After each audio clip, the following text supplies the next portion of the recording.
안녕하십니까. 산군법률사무소 이승현 변호사입니다. 제가 맡은 주제는 생활법률 부분 중에서 형사와 관련된 부분입니다. 형사와 관련된 부분이란 건 이제 범죄와 관련된 얘기겠죠. 근데 범죄와 관련된 내용들이 상당히 많을 거예요. 그 중에서 제가 이제 얘기를 들은 게 각종 경제범죄, 음주운전 관련 범죄를 소개해달라는 얘기로 제가 이야기를 받았습니다. 근데 또 경제범죄하고 음주운전 관련 범죄도 사실은 굉장히 많아요. 그래가지고 그 중에서 제가 좀 유의미하다고 생각하는 것들, 그리고 또 좀 생활 속에서 좀 필요할 만한 내용이라고 생각하는 것들 정도만 제가 한번 추려봤습니다. 그리고 그러면 바로 교육을 지금 시작해 보겠습니다. 그렇다고 하더라고요. 지금 이렇게 시작하는 이 교육 내용이 국립대학 육성사업의 지원을 받아서 제작된 교육 영상이라고 하네요. 그럼 바로 시작을 해보겠습니다. 먼저 경제범죄에 대해서 먼저 설명을 좀 드리고요. 그 다음에 음주운전 관련 범죄에 대해서 설명을 드리겠습니다.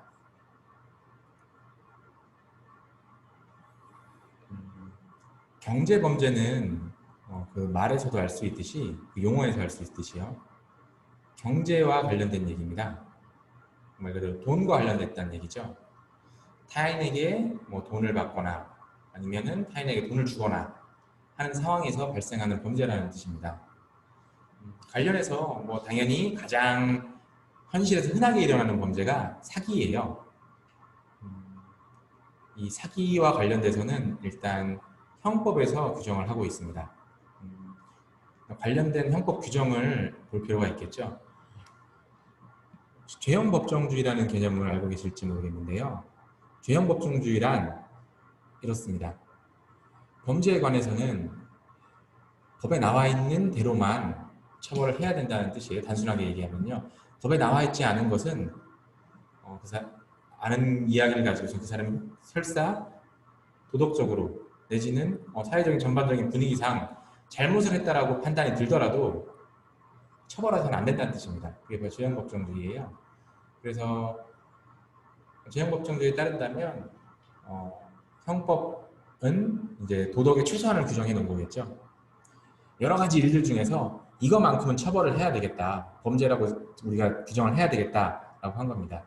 그래서 경제범죄 관련해서도 이제 이런 돈을 주고받는 일에 있어서도 꼭 범죄로 처벌해야 되는 일을 정해놓은 내용일 텐데요. 이제 가장 흔히 발생하는 사기와 관련된 형법 규정을 한번 보겠습니다. 형법 제347조에 있어요. 제1항입니다. 사람을 기망하여 재물의 교부를 받거나 재산상의 이득을 취득한 자는 10년 이하의 징역 또는 2천만 원 이하의 벌금에 처한다 라고 되어 있습니다. 그리고 제2항은 전항의 방법으로 제3자로 하여금 재물의 교부를 받게 하거나 재산상의 이득을 취득하게 한 때에도 전항과 같다 라고 되어 있어요. 자, 1항을 보면 이렇게 되어 있습니다. 사람을 기망하여, 여기서 기망이라는 건 뭐 쉽게 말하면 거짓말을 했다는 뜻입니다. 사람을 속였다 이런 뜻이에요. 사람에게 거짓말을 해서 상대방을 속였어. 그래서 어떤 말로 상대방을 속인 다음에 재물을 교부받거나 뭐 돈을 받는다거나 아니면 재산상 이득을 취득한다거나 이제 재물과 재산상의 이득에 대해서는 뒤에 한번 설명을 드릴 텐데요. 예를 들면 이렇습니다. 재물은 어떤 유형물 같은 거고요. 재산상의 이득은 유형물이 아닌 그런 걸 텐데요. 뒤에 설명을 드리기로 하고요. 어쨌든 뭐 돈이라든지 뭐 재산상 이득 같은 것들을 취득하면은 사기에 해당한다는 겁니다. 그때는 10년 이하의 징역 또는 2천만 원 이하의 벌금이죠. 이 항을 보시면 이제 내가 재물을 교부받거나 재산상 이득을 취득하지 않더라도 예를 들면 내가 상대방을 속여서 나 아닌 다른 사람에게 재물을 교부하게 하거나 재산상 이득을 취득하게 한 때에도 사기죄에 해당한다고 되어 있습니다. 근데 실제 한번 생각해 보세요. 사기의 피해자와 또 피해 규모는 사기의 내용에 따라서 너무 달라요. 예를 들면 수백억에 이르는 사기들도 있어요. 현실에서 실제 사건을 보면요. 뭐 유사수신과 결부된 그런 사기 행위 같은 것들은 대부분 뭐 100억이 넘습니다. 그런데 그런 사기를 단지 10년 이하의 징역으로만 처벌하기에는 너무 형벌이 약한 것이 아니냐는 반성적인 고려가 있었어요. 그래서 이거 이렇게만 처벌할 수 없다라고 해서 특별히 또 특별법이 있습니다. 사기와 관련해서요. 그 특별법이 특정 경제범죄 가중처벌 등에 관한 법률이라고 합니다. 흔히들 말하는 특경법이라고 하는 거예요. 흔히들 그냥 평소는 특경법이라고 얘기를 합니다. 이제 특경법 제3조에서는 특정 재산 범죄를 가중처벌하고 있습니다. 자, 제 1항을 한번 보시면 형법 제347조 사기. 앞서 살펴본 형법 제347조 사기죠. 사기를 범했을 때 이렇게 중략하고요. 그 사기를 범한 그 피해액이 재산상 이득의 가액이 재물 또는 재산상 이익의 가액이 5억 원 이상일 때는 아래 각호와 같이 처벌한다, 가중처벌한다 라고 되어 있어요. 그래서 1호에서는 보면요. 50억 원 이상일 때는 무기 또는 5년 이상의 징역이고요. 이득액이 5억 원 이상 50억 원 미만일 때는 3년 이상의 유기징역입니다. 그래서 현실에서 사기 사건과 관련해서 중요한 쟁점이 되는 부분이 있어요. 그 부분은 바로 사기 피해액이 5억 원 이상이냐 아니냐예요. 그래서 현실에서 뭐 상대방을 고소하거나 아니면 또 고소를 당해서 스스로를 방어할 때 그 5억 원 언저리에 있는 그런 사건들은 실제 피해액이 5억 원이 아니냐를 가지고서도 많이 다툽니다.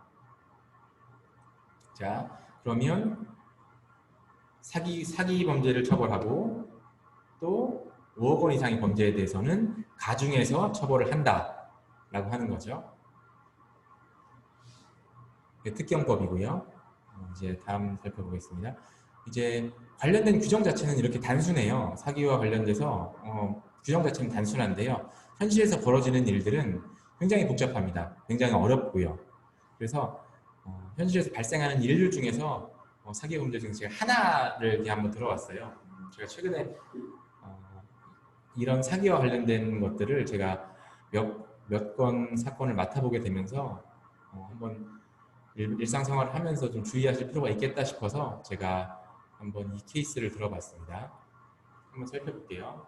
제목은 가상화폐와 관련된 사기입니다. 투자 사기죠. 그냥 투자 사기인데 투자 사기가 어떤 의미인지도 뒤에서 설명을 드릴게요. 실제 가상화폐가 사회적으로 이슈가 됐고 문제가 되기도 했습니다. 2017년 말부터 2018년 초쯤에 가상화폐가 급격하게 올랐어요. 그 거래가, 그 가치가요. 그리고 나서 2018년 초쯤에 그 가치가 급격하게 하락했습니다. 그리고 나서도 지금도 이제 거래가 되고 있어요. 근데 이 가상화폐와 관련해서 제가 생각하기에 주의할 만한 부분이요. 생활을 하시면서요. 일단 암호화폐라고 하죠. 암호화폐. 이 암호화폐는 사업자가 있습니다. 그 사업자가 암호화폐를 개발하고 이를 발행하는 사업자가 있어요. 일단 뭐 기술적으로 암호화폐를 개발하고 발행을 했을 거예요. 근데 그 화폐로 돈을 벌어야 될 텐데 당장 사업자가 사업을 운영하고 뭐 하기 위해서 돈이 없는 거예요. 그래서 일단 이 개발한 암호화폐를 가상화폐 거래소에 상장하기 전에 ICO라는 단계를 거칩니다. 그 ICO가 뭐냐면요. Initial Coin Offering입니다. Initial은 이란 말은 그래서 ICO 이렇게 약칭이 되는 건데요. Initial이란 말은 최초의 이런 뜻이죠. 그 영어로요. 그 뜻은 뭐냐면 가상화폐를 통해서 최초로 오퍼 이렇게 요구한다. 돈을 받아들인다는 거예요. 사업 자금을 마련한다는 거예요. 그래서 어떤 방향이냐면요. 이제 사업자가 암호화폐를 개발 및 발행하고 이를 투자자들한테 판매하는 겁니다. 그래서 자금을 확보하는 거죠. 여기에 포인트는 뭐가 있냐면요. 가상화폐 거래소에 상장하기 전에 투자자들한테 판매를 해서 자금을 확보한다는 거에 있어요. 투자자들은 이렇게 이 당시 이제 ICO를 통해서 가상화폐, 암호화폐를 사는 이유는 이렇습니다. 실제 이렇게 ICO를 통해서 구매한 화폐가 가상화폐 거래소에 상장이 되면 상당히 큰 수익을 얻을 수 있습니다. 거래소에 상장되자마자 그 가치가 막 뛰어 올라가거든요. 그러면 자기는 예를 들면 화폐 하나당 100원에 샀는데 상장이 돼요. 그러면 얼마 안 있어. 뭐 1,000원, 2,000원, 3,000원 막 이렇게 오르는 건 정말 순식간이고요. 실제 그렇습니다. 그렇기 때문에 투자자들은 일종의 일확천금을 노리겠다는 마음으로 ICO에 참여를 하고요. 거래소에 들어가기 전에 화폐를 사는 그런 ICO에 참여를 합니다. 근데 이게 왜 문제가 되냐면요. ICO를 통해서 가상화폐를 사고 그 가상화폐 거래소에 상장이 다 되면 문제가 없어요. 근데 실제 거래소에 상장될 것이라고 이야기하는 가상화폐들 중에서는 거래소에 상장되지 않는 경우들이 너무나도 많습니다. 그래서 이제 사입분들은 이렇게 하는 거죠. 야, 이 화폐 굉장히 가치 있어. 지금은 100원밖에 안 하는데 나중에 가상화폐 거래소에 상장이 되면 1,000원이 될 거야. 그러니까 사지 않을래? 라고 이렇게 상대방한테 기망을 합니다. 거짓말을 하는 거죠. 그래서 제가 생각하기에 가상화폐와 관련된 사기와 관련해서 가장 주의하셔야 될 부분은요. 이제 일상생활 하시면서요. 주변에서 가상화폐를 사는 게 어떻겠냐라고 이제 권유를 하는 상황이 있을 때 ICO에 참여해서 가상화폐를 사는 거는 되도록이면 지양하셨으면 좋겠습니다. 실제 현재 가상화폐 거래소에서 상장돼서 거래되고 있는 것들, 대한민국에 있는 거래소 예를 들면 빗썸도 있고 거래소가요. 뭐 업비트도 있고 한데요. 그런 데서 이미 거래되고 있는 화폐를 사서 투자를 하는 것은 뭐 생각의 차이는 있을 수 있겠지만 제가 판단하기에는 크게 문제는 없을 것 같아요. 뭐 그건 본인의 선택이라고 생각합니다. 뭐 그걸 통해서 수익을 내려고 하는 그런 투자는 가상화폐 거래소에서 이미 상장돼서 거래되고 있는 가상화폐를 사서 투자하는 것은 상관이 없다고 생각하는데요. 누군가의 이야기를 듣고 ICO에 참여해서 이후 가상화폐 거래소에 상장될 걸 예상하고서 투자하는 것은 되도록이면 지양했으면 좋겠습니다. 물론 가상화폐 거래를 주로 그걸 본업으로 삼아서 실제 가치 있고 가상화폐 거래소에 상장될 만한 가상화폐를 판단해서 ICO에 참여하시는 분들도 있겠지만요. 대부분의 일반 보통인 저를 포함해서요. 대부분의 사람들은 그런 거에 대한 명확한 판단과 정보와 뭐 이런 것들이 주어지지 않고 할 수도 없어요. 그렇기 때문에 대부분은 그런 판단이 어려울 뿐만 아니라 실제 확률적으로 봤을 때요. 그렇게 ICO에 참여하겠다고 해서 투자를 받는 경우 중에서 대부분이 사기인 경우가 너무 많아요. 그래서 제가 이 페이지에서 강조하고 싶은 건요.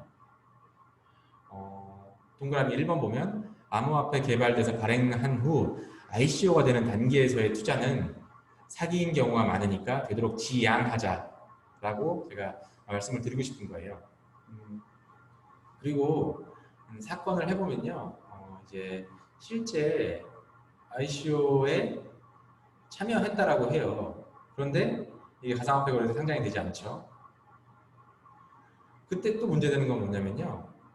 투자자들이 보기에는 이게 사기 같아. 그런데 그 투자를 받은 사람은 이러는 거예요. 야, 니네 ICO에 참여하게 해줬잖아. 그런데 그럼 그게 왜 사기겠어? 그건 사기가 아니지 않아? 라고 얘기해요.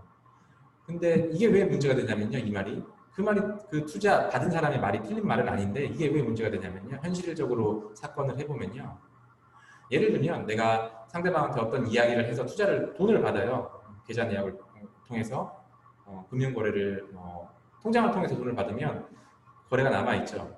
그리고 그 돈이 또 다른 형태로 투자로 쓰인다면 그 돈이 또 이렇게 건너갈 거 아니에요. 그러면 돈의 흐름에 따라서 어떻게 쓰였는지가 명확해요. 근데 가상화폐는 내가 돈을 어느 쪽에다 넣었어. 그럼 가상화폐를 받을 거 아니에요. 가상화폐 투자한다고 ICO에 참여해서 돈을 넣었어요. 그러면 가상화폐를 받아요. 그럼 그 가상화폐라는 게 전자지갑을 통해서 받고 막 이래야 되는데요. 그런 것들이 명확하게 특정이 잘 안 돼요. 또 실제 가상화폐 거래소들이 가상화폐를 발행한다는 사람들이 대한민국 개발자들이 아니고 외국에 있는 개발자들인 경우가 굉장히 많아요. 그래서 외국과 거래를 해야 되는 부분도 있고 또 전자지갑을 형성해서 그걸 받아야 되고 또 그 전자지급을 통해서 받았는지를 특정해야 되고 하는 등등 문제에 있어서요. 실제 제대로 증명이 잘 안 되는 경우가 많아요. 실제 상대방 투자 사기를 했는지 안 했는지 증명이 안 되는 경우가 너무 많기 때문에요. 어쨌든 암호화폐를 ICO를 통해서 참여하는 것은 본인의 정확한 판단이 서지 않는 한 지양하자. 그 이유는 투자 사기인 경우가 많기 때문이다 라고 제가 설명을 드릴게요. 그리고 제가 다음에 설명을 드리고 싶은 부분은요, 투자 사기와 차용 사기와의 구별이에요. 투자 사기와 이제 여기선 가상화폐 관련된 부분 투자 사기겠죠. 말만 봐도 알 수 있어요. 가상화폐를 투자했는데 그게 사기였다 이런 말이겠죠. 투자 사기와 차용 사기는 현실에서 참 많이 쓰는 표현이에요. 실무상으로도 투자 사기나 차용 사기나 이런 것들을 가지고 좀 더 문제를 했는데요. 실제 이거는 강학상의 개념, 법률상의 개념은 아닌 것 같아요. 왜냐하면 투자 사기나 차용 사기나 같은 사기고요. 다만 현실에서는 이 투자 사기와 차용 사기가 실제는 좀 구별해서 고소가 이루어지고 또 판단이 이루어지고 있는 경향이 있어서 이 개념에 대해서 제가 한번 설명을 드려볼까 해요. 투자 사기와 차용 사기의 구별은 제가 다음 동영상을 통해서 설명을 드리겠습니다.